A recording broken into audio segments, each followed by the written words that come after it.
Короче, конкретно. Конкретно скоро, короче, скоро. О, менты подъехали уже.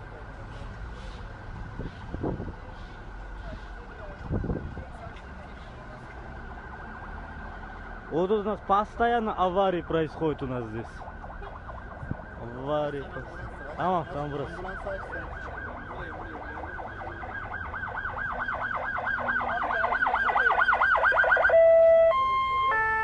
Ne abi?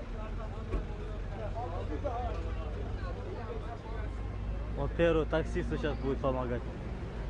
Короче, таксист там конкретно ему плохо, таксисту. Sadece bunda mı ağrı var? Ayağında başka yerler var. Ambulans geldi. Emniyet kemeri takılı mıydı? He? Başını vurdun mu? Başını vurdun mu? Ben bekledim seni, hadi. Bekle. Ya orada konuşmayın, orada konuşun, orada konuşun, orada konuşun. Oraya gidin konuşun. Adam işini yapsın, orada konuşun. Шею, по-моему, что-то шею у него.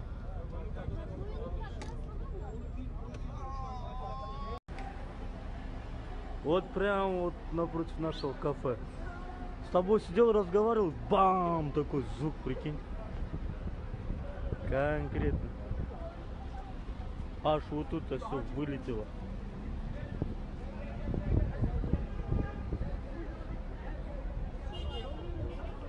Конкретно сейчас как раз трафик, дорогу перекрыли, прикинь. Капец, дорога перекрыта. Таксист в себя пришел.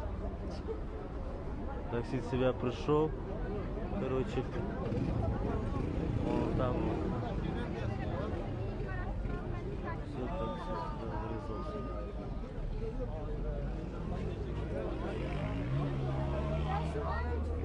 Что делать?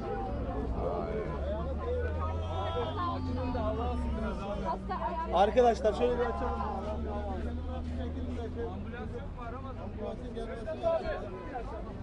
Bir tane ambulans.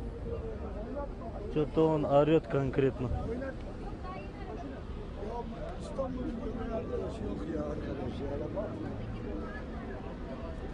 Этот ван тоже врезался в решетку. От него уворачивал. От него уворачивал, видимо.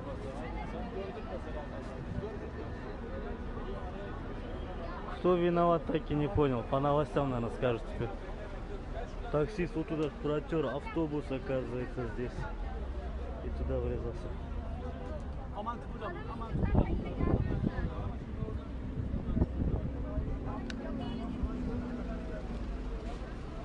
Короче, жопа.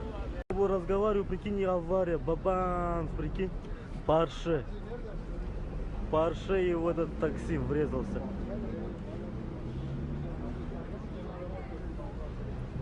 Прикинь. Охренеть. А там что? Таксист, короче. Сознание потерял таксист. Yok bizden. Yok. Таксист, короче, то ли умер, то ли сознание потерял.